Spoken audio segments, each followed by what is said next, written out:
Atha Yoga Anushasanam.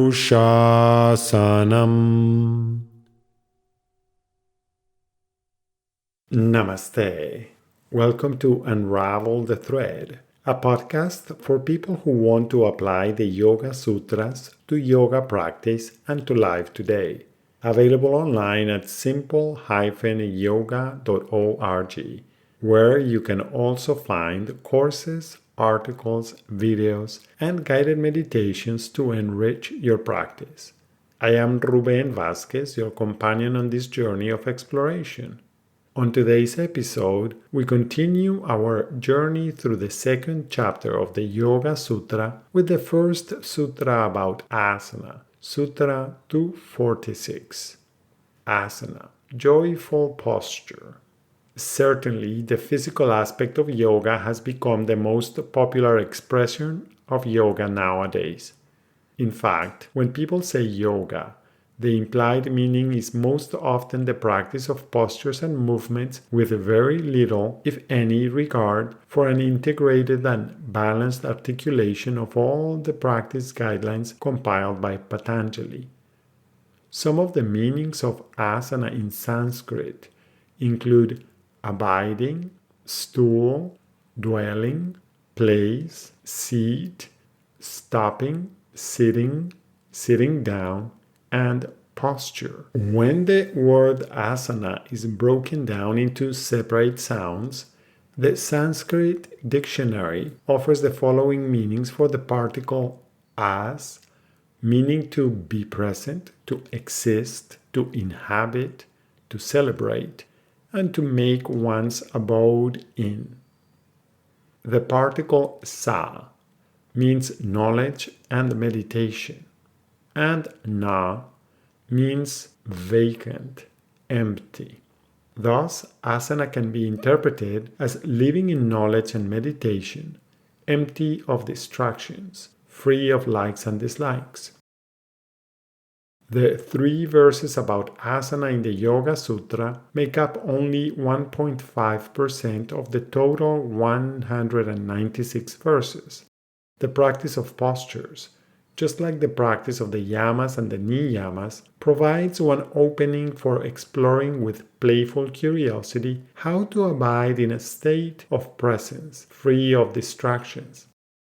In the Yoga Sutra, the yamas, the niyamas, and favoring uplifting thoughts and actions, pratipaksha bhavana, are presented before asana to provide a framework for the conscious exploration of asana to optimize the functioning of all physical and physiological systems without strain or struggle. Consider that pranayama is the next limb along the journey, so asana can be practiced as a way to optimize the flow of vital energy and intelligence through your whole being. Sutra 246 says, steady and joyful posture. The importance of balance between being and doing reappears here. Asana consists of striking a balance between steadiness and joy. Steadiness is an expression of consistent practice, abhyasa in Sutras 112, 113, and 114, facilitated by single-pointed focus, ekagrata in Sutra 132. Joy results from cultivating peace of mind through wise attitudes, 133, practicing purity and clarity, Shaucha in Sutras 232, 240, and 241, and developing contentment, Santosha in Sutras 232 and 242. Moreover, releasing attachments and expectations, Vairagya in Sutras 115 and 116, leads to being deeply at ease within. Asana is joyful abiding through creating a steady body that is completely at ease, just like you adjust the firmness of your grip depending on what you are holding in your hand, a flower, an apple, a heavy book, or a baby's hand. This verse asks practitioners to become skillful in adjusting posture and movement in a graceful articulation of strength, flexibility, and relaxation. Does the definition of asana as present abiding in meditative emptiness describe your yogasana practice? Do you have a tendency toward more firmness or more ease?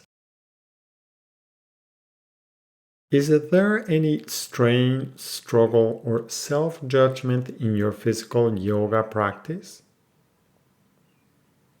How do you ensure that you are balancing your strength, flexibility, and relaxation? Are your movements and posture fostering a sense of steady and enduring joy? Is that a sustainable state for you? If the steady joy is intermittent, what are the distractions pulling you away from that centeredness? Remember that feeling tired, sleepy, agitated, very thirsty, and hungry after asana practice may be symptoms that you are trying too hard. Can balance between steadiness and joy be extended to the rest of your daily activities? Take a posture that is easy for you and make it firmer during your inhalations and more comfortable during your exhalations.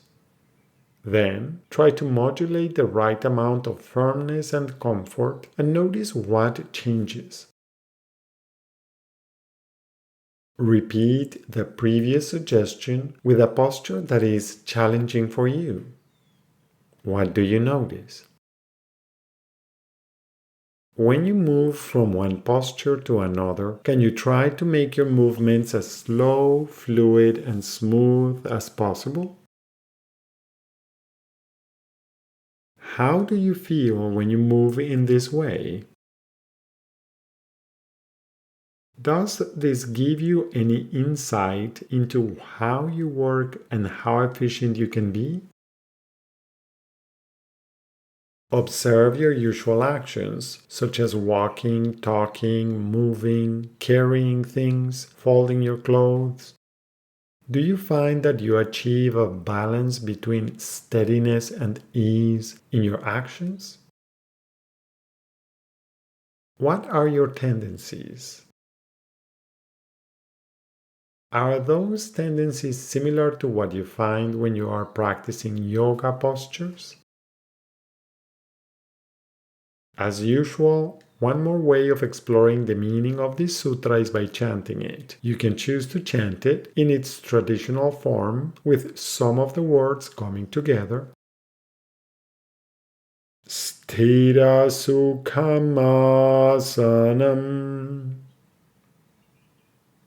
Another option is to chant each word in the sutra individually. Sthira sukham asanam. Sthira sukham asanam. Sthira sukham asanam. Sthira sukham asanam. Sthira sukham asanam. Thank you very much for listening. I hope you can join me for the next episode when we will continue by exploring the next sutra related to asana, Sutra 247. Please remember that you can find more information, yoga courses, and many free resources, including articles, videos, and guided meditations at simple-yoga.org. I would appreciate it if you could share this podcast with others. Thank you. Until next time, namaste.